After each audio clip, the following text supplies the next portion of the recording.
Mga ka-sister, si Mr. ay galing sa dagat. Ako ay dito lang muna sa bahay kasi nga sa masama aking pakiramdam dahil may ubo at sipon ako. Tingnan natin kung anong dala niya mga ka-sisters. Ayan o. Kanawi ako ng isang ano.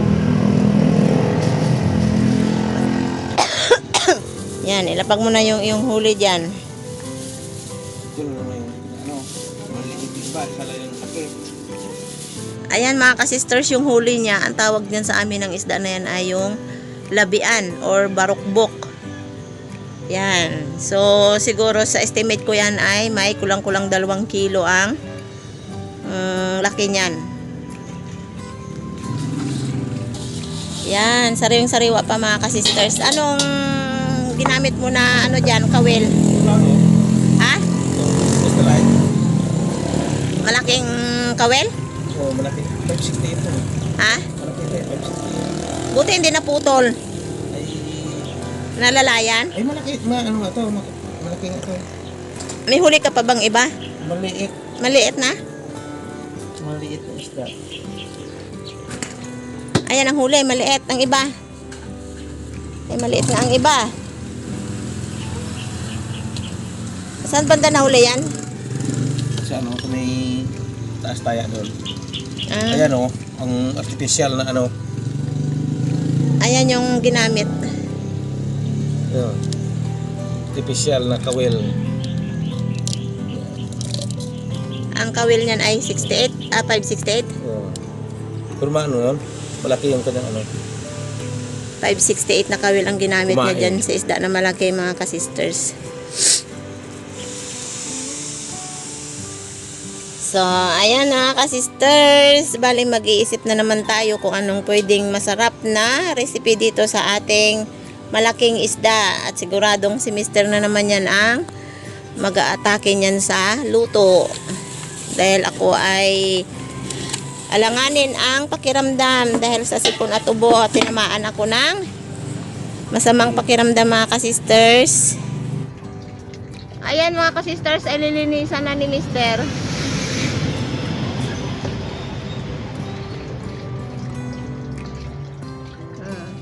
Ka-cute ng kanyang pangaliskis. O yan o, walang hawakan. Tawag dyan ay walang hawakan na pangkaliskis. Bali kinilo namin yan mga ka-sisters, 2 kilo. Eksakto ba? Eksakto 2 kilo yung isda na yan. Alam mo, sa isda na yan mga ka-sisters, ang pinakamasarap dyan para sa amin yung sinabawan yung ulo na may gulay at saka may asim na sariwang sampalok.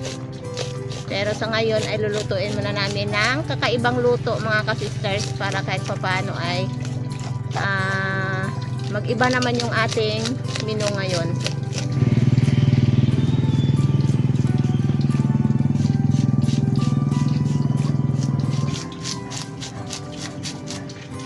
Ayan mga ka-sisters, habang kinakaliskisan yung isda ay dito ako sa mga spices.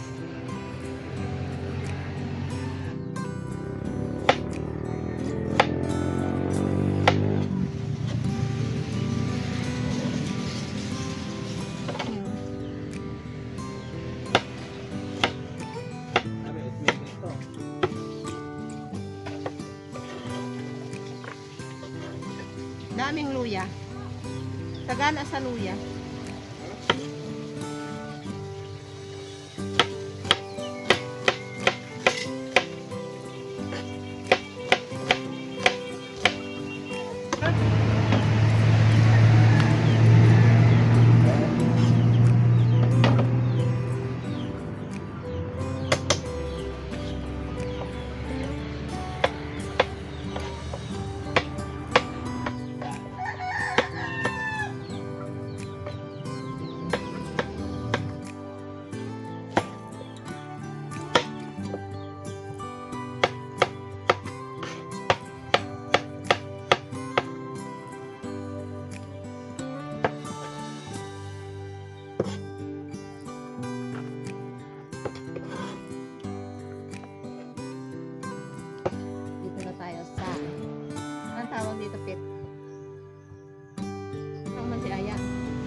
Ganda ka ng pumungko lang na cellphone eh. Mas maganda ang buhay na nakaupo lang. Nabuganaan. Anak ni Siyahay, nag-umpisa na. Panahon na niyan ngayon. Pero ang tagi na distikan nga eh, putam lang ito. Hindi na butang munding.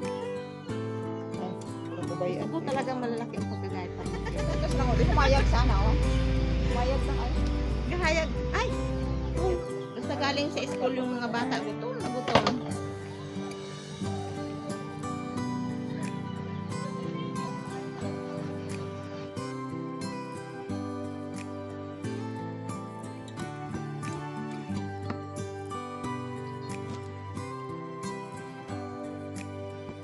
Kailangan kasi mga ka-sisters, tanggalin talaga yung pinakagitna nito dahil yun ay mapait.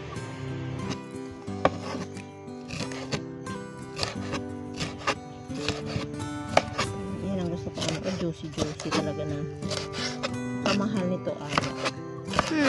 Nag-cooking kami. 100 na naman. Saan yun? Siyempre, recipe. Pero siguro magamura-mura yun dahil damihan ni madam yung mga group namin.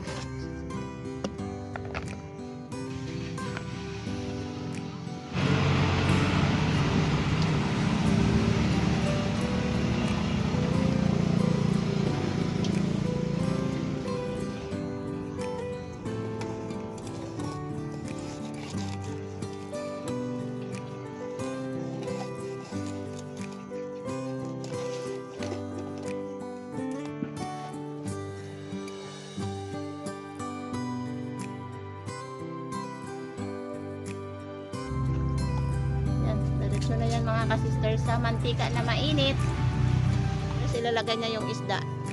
Lagay natin ang isda. Atakot atao. Takbo sa mantika na nagakulo-kulo. Alam mo, may teknik yan. At saka ano, baka magluwa yung mata. Luwa ang mata. So yan mga ka-sisters, ito yung cornstarch. Lagyan ko lang siya ng tubig para ihanda doon sa pagluto natin ng sweet and sour or escabeche isda. Yan. Habang nagpapainit tayo ng mantika. Meron tayong mga ingredients na ito ay oyster sauce. Yan. Tapos ito namang isa ay suka. At ito naman ay ketchup or ketchup. Tapos sweet and sour tayo kaya may sugar. So ito yung ating paminta. At may asin, sibuyas, bawang at luya. Ito din ano. Ayan mga ka-sisters, nagprito. Nagsote. Ano matawagan Aya? Sote? Nag-aaral si Aya ng cooking. Hindi alam eh. Appetizer pala kami. Nagisa na ng luya. Sunod niyan ay ayan yung bawang. Yung taga-support, taga-sub. Assistant. Kailangan yung mga chef ay kailangan may assistant chef. Okay. Aba. Anong tawag doon sa pangalawang chef? Yan ang tunay na chef. Sibuyas tayo, isa-isa. Ayan. Mamintay lang tayo kung ano ang ikukuman sa atin ng ating chef. Lalaki yung sibuyas. Laki yung sibuyas. Ang ginagamit nga dyan ng iba, yung puting sibuyas na mahaba ang pagkagaya. Ayan. Ano kasunod? Oh. Chef? Yung carrot or carrots. Yan, carrots. Gisa-gisa lang yan. Okay na ito. Okay. Okay. Mga ka-sisters, may kanya-kanya tayong version pagdating sa luto. Lagyan natin ng tubig para maglambot konti yung ating seri. Lagyan pa natin. Tapos ilagay na natin dyan yung ketchup at saka yung sugar. Di ba ya? Oh. Yan. Pinagsama-sama na natin yan. Okay. Konti. Okay. Lagyan natin ng sugar. Yan. Suka. At saka Yan sabi ko. suka. Pagsama-sama natin yan. Suka. Mamaya pa yata yung paminta. Hindi, lagyan na natin. Kasama sa buhay yan. Ay, importante sa luto, ang hindi ka lang dapat magkamali yung pagluto ng may matigas at may malambot. Ang panlasa, bay. Ang appearance, bay. Ayan maganda. Isama natin. Grabe tong mga chef na to, ah. Nagkakagulo kami ng dahil sa ingredients. Pero ang kinalabasan niyan mga ka-sisters is sweet and sour lang. Kasi may kanya-kanya tayong version ng pagluluto eh. Tuloy mo na. Lagyan natin ng konting asin para tumama yung sweet and sour na sinasabi. Yan, okay lang. Ilagay na yung ating lampakan na kulay green and red. Bell pepper. Gusto ko niya mga ka-sisters ay medyo Apo. half cook lang. Kasi pag na-overcook yan, parang hindi ko na malasap yung tunay na lasa ng lampakan or sili. Bell pepper. Ang pinakalas dito mga ka-sister is yung pangpalapot natin para mag kunting lapot-lapot yung ating sauce or sabaw ng ating escabeche. Full start. Mga sisters, ilagay na natin yung ating cornstarch para magkaroon ng malapot na sabaw. Utay-utay lang. Hindi, hindi naubos. Yan. Yung paglagay ng cornstarch ay estimate lang kasi pag inubos natin yung tinakal natin, baka mamaya yan hindi na mahalo sa sobrang sticky. Okay, kain na tayo.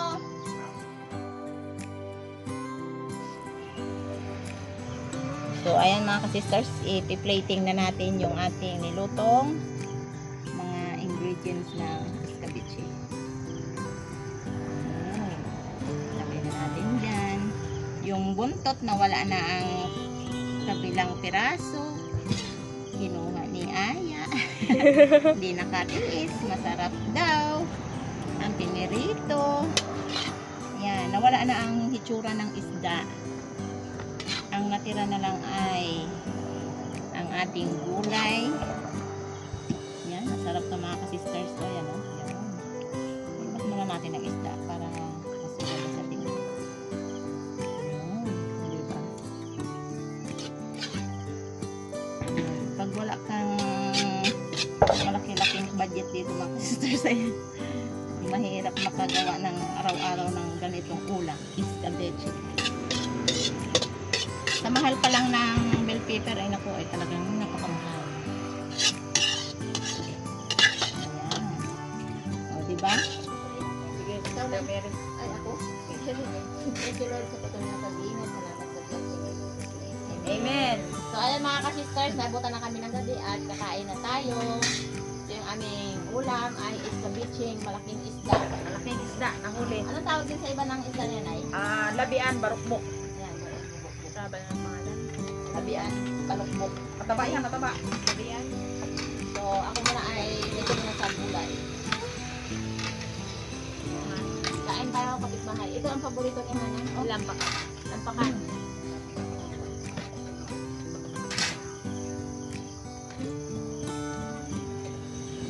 Ay, madal. May lasa? Hindi lang madal ha. Gabi na. Oh. Hindi nyo i-overcook. Uy, nakakuha lang. Ito na. Maganda. Kaya nga. Sabi niya, no? Gulay inyo. Ano daw? Happy and high. Ganda. Oh, yung ulo niya, sarap. Ilagay lang namin yung sauce sa isda. Kasi masarap yung isda kainin kapag medyo nag-crunch-crunch pa. Kaysa maluto siya doon sa sauce na mainit. Eh, hindi masyado masarap. Kain tayo mga kapitbahay. Diba?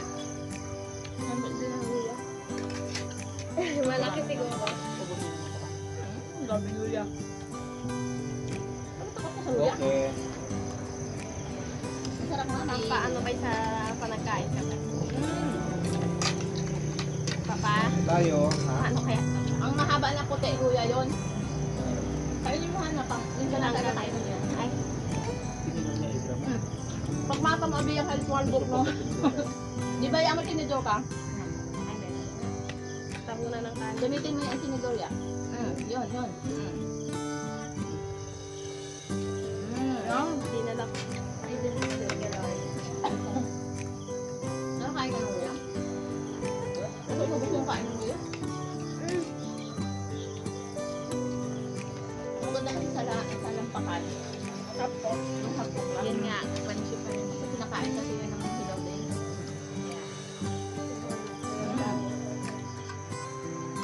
Mukbang tayo mga ka-sisters. Nainom ako tubig mo para hindi yung kanin. Pwede bang hawakan? Parang feel ko talaga na hawak kamay. Yung ano, isda. Madala. Sa tiyan tayo. Thank you. Grabe yung sauce. Ayun. Rock. So ayan mga ka-sisters, kung bakit nagtataka kayo na bawat kain na lang namin ni ka-sister sa channel ay si nanay kasama. Talagang kasama ko si nanay sa bahay. Bilang panganay mga ka-sisters ay si nanay, siyempre dito talaga sa akin yan. At kami naman magkakapatid ay dikit-dikit ang bahay. So kung minsan pag wala talaga kami pagkain at nagutom na si nanay at hindi pa ako nakaluto, pinapapunta ko doon sa mga kapatid yung magkain. So, hindi obligado si nanay na siya ay magbukod sa amin kasi nga may mga bahay naman kami na lumaayos. So, ganyan talaga pagdating sa mga nanay ay tumatanda na kailangan may isang anak talaga o lahat ng anak na dapat magbukod sa magulang.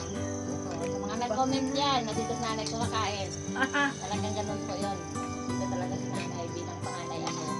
Ako ang may karapatan din sa kanya na mag-cook dito sa bahay. Amen. Thank you. Ako din kung sa Bible. Anak, gulatin mo ang iyong magulang. At ikaw daw ay pinagpapala ng lubusan. Pero yun o. Oo, di ba? Yung pasolo namin. Ilang araw mga ka-sisters, si nanay kananay ay doon na naman ninyo makikita sa Kalapan. Ay sa brother Ed.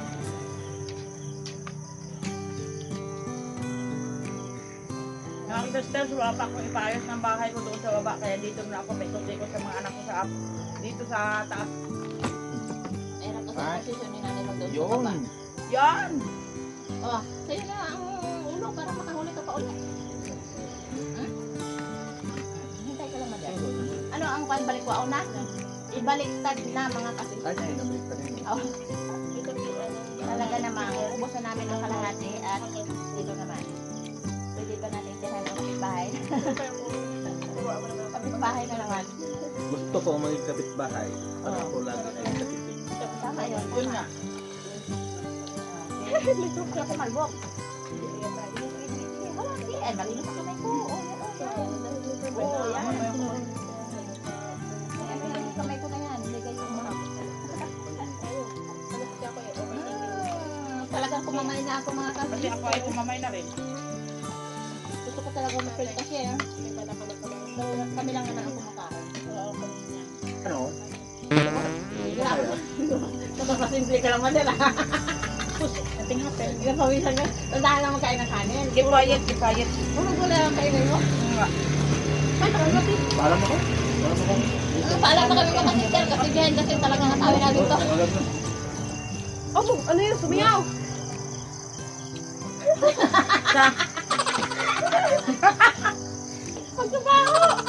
Tapusin nga ni ay ano para para puro pa ka ano ang baho ay para maka Baka sister. Malindong nga ni Ay. O babay na, babay na. Labay na daw. Bye. Ako